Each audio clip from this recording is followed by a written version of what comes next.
Bible बाढ़ पाठ 85। Bible zombies. नमस्कार और शुभ दिन। यह है बाइबल बाढ़। बाढ़ वो होता है जो किसी पारंपरिक मौखिक परंपरा से जुड़े ग्रंथों को सुनाता है।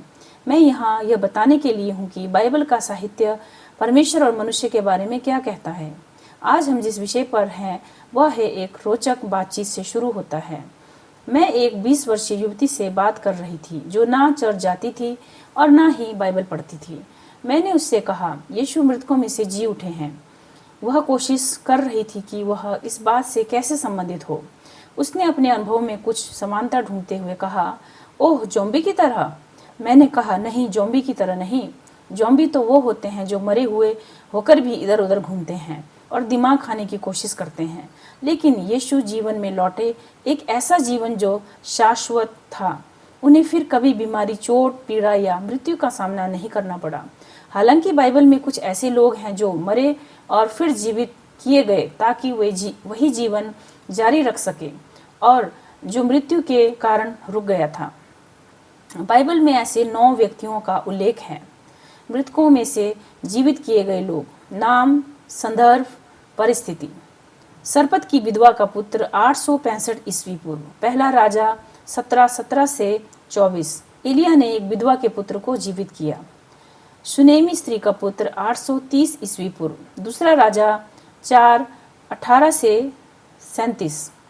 एलिशा ने एक निसंतान स्त्री के पुत्र को पुनर्जीवित किया।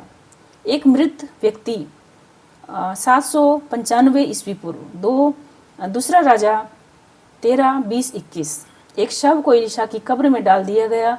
उसकी हड्डियों को छूते ही वह जीवित हो गया। नाइन की विधवा का पुत्र 29 ईस्वी पूर्व। लूका 7:11 से 17। यीशु ने एक शव यात्रा को रोका और विधवा के इकलौते पुत्र को पुनर्जीवित किया। यायर की बेटी 29 ईस्वी पूर्व। मत्ती 9:18-26। मरकुस 5:21 से लेकर 43। लूका 8:40 से लेकर 56। यीशु ने एक यहूदी अगुआ की 12 वर्षीय बेटी को पुनर्जीवित किया। लाजर 30 ईस्वी पूर्व। यूहन्ना 11:1 से 44। यीशु ने 4 दिन से मरे हुए अपने मित्र लाजर को जीवित किया। यरूशलेम के यहूदी संत 33 ईस्वी पूर्व। मत्ती 27:50 से लेकर 53। यीशु की मृत्यु के बाद कई संत कब्रों से बाहर आए और लोगों को दिखाई दिए। तभी था 42 ईस्वी पूर्व। प्रेरितों के काम 9:36 से लेकर 42। पतरस ने एक विश्वासी स्त्री को पुनर्जीवित किया। यूतुखुस 57 ईस्वी पूर्व। प्रेरितों के काम 20:7 से लेकर 12। पौलुस ने तीसरी मंजिल से गिरकर मरे हुए युवक को जीवित किया। इब्रानियों 9:27 में लिखा है, मनुष्य के लिए एक बार मरना निश्चित है, फिर न्याय होना है। लेकिन उपरोक्त लोग मरे, जीवित किए गए, फिर अंततः दोबारा मरे। क्या यह विरोधाभास है? नहीं। इब्रानियों 9:27 मनुष्य के लिए एक सामान्य सिद्धांत बताता है। उपरोक्त लोग या तो इस नियम से दया द्वारा अपवाद थे या परमेश्वर की शक्ति को दर्शाने के लिए पुनर्जीवित किए गए थे, जैसे विधवा के पुत्र जिनसे उनके माता पिता की देखभाल की आशा थी। पहला तीमुथियुस 5:4 में लिखा है, यदि किसी विधवा के बेटे या पोते हों तो उन्हें पहले अपने परिवार की सेवा करके धर्म का पालन करना चाहिए और इस प्रकार अपने माता पिता और पूर्वजों का ऋण चुकाना चाहिए, क्योंकि यह परमेश्वर को प्रसन्न करता है। हर पुनरुत्थान चमत्कार यह प्रमाणित करता है कि वह व्यक्ति परमेश्वर की शक्ति से कार्य कर रहा है और उसकी बातें सत्य हैं। बाइबल में कुछ ऐसे लोग भी हैं जो मरे ही नहीं। 2 पुरुष ऐसे थे जिनके शव कभी नहीं मिले। पहला था हनोक, लगभग 5400 वर्ष पहले का व्यक्ति। उत्पत्ति 5:19 से लेकर 24 में लिखा है, हनोक परमेश्वर के साथ चलता रहा, फिर वह नहीं रहा क्योंकि परमेश्वर ने उसे उठा लिया। इब्रानियों 11:5 में यह और स्पष्ट किया गया है कि विश्वास के द्वारा हनोक इस जीवन से उठा लिया गया ताकि वह मृत्यु का अनुभव ना करे। उसे नहीं पाया गया क्योंकि परमेश्वर उसे उठा ले गया था। हनोक एक सामान्य मनुष्य था। 365 वर्ष का जब वह जीवित ही परमेश्वर की उपस्थिति में ले जाया गया। यह एक चौंकाने वाली घटना है। जो विज्ञान तथा कथा जैसी प्रतीत होती है। फिर भी यह लगभग 5000 वर्ष पहले की बात है। दूसरे व्यक्ति एलिया थे। हनोक एलिया के बारे में विस्तृत वर्णन करते हैं। लगभग 166 पदों में दूसरा राजा 2:11 में वर्णन है। जब वे दोनों चल रहे थे तब अचानक अग्निरथ और अग्नि घोड़े प्रकट हुए और उन्होंने दोनों को अलग किया और एलिया बवंडर में होकर स्वर्ग को उठा लिया गया।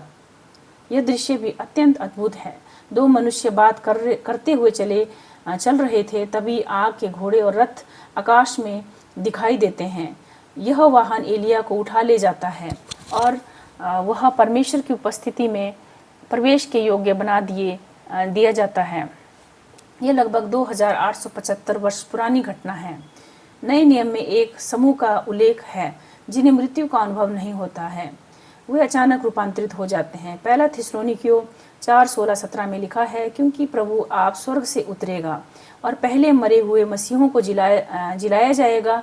फिर हम जो जीवित हैं उनके साथ बादलों में प्रभु से मिलने को उठा लिए जाएंगे। यह दृश्य अत्यंत रोमांचक है। विश्वासियों के मृत शरीर पुनर्जीवित होकर आकाश की ओर उठते हैं। जीवित विश्वासी अचानक रूपांतरित होकर गुरुत्वाकर्षण को पार करते हुए प्रभु से मिलने आकाश में उठते हैं।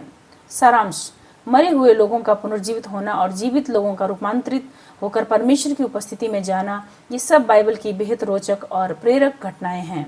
यह दिखाता है कि स्वर्ग का आयाम भिन्न है। यहाँ पहुँचने के लिए मनुष्य को बदला जाना पड़ता है। बाइबल बाढ़ के लिए बाइबल केवल पुराने व्यापारिक रिकॉर्ड या राजकीय घोषणा का संग्रह नहीं है। यह ऐसी साहित्यिक रचना है जो मानव लेखकों की क्षमता से परे समन्वित है। निष्कर्ष यही है बाइबल बाढ़ की शैली: संक्षिप्त, केंद्रित और स्पष्ट। कोई भ्रम नहीं, कोई भटकाव नहीं। उद्देश्य केवल बाइबल की बातों को साझा करना है। मैं आपको किसी धर्म में परिवर्तित करने की कोशिश नहीं कर रही हूँ। यह पॉडकास्ट केवल जानकारी देने के लिए है। आप तय करें कि बाइबल बाढ़ की बातों से आप सहमत हैं या नहीं। बाइबल बाढ़ पॉडकास्ट को समर्थन दें। पैट्रियन पर केवल $1 सप्ताह और $5 माह देकर सहयोग दें। आप GoFund पर भी सहयोग कर सकते हैं। बाइबल बाढ़ कोई वेतन नहीं लेता और इस सेवा से कोई आर्थिक लाभ भी नहीं उठाता। प्रश्न और सुझाव हमें भेजें BibleBard US@gmail.com पर। आपकी प्रतिक्रिया का स्वागत है। अनुकरण करें और साझा करें। Amazon, Facebook, Instagram, iTunes, Rumble, SoundCloud, Spotify, TikTok, Tumblr, Twitter, YouTube। धन्यवाद। आपका दिन शुभ रहे।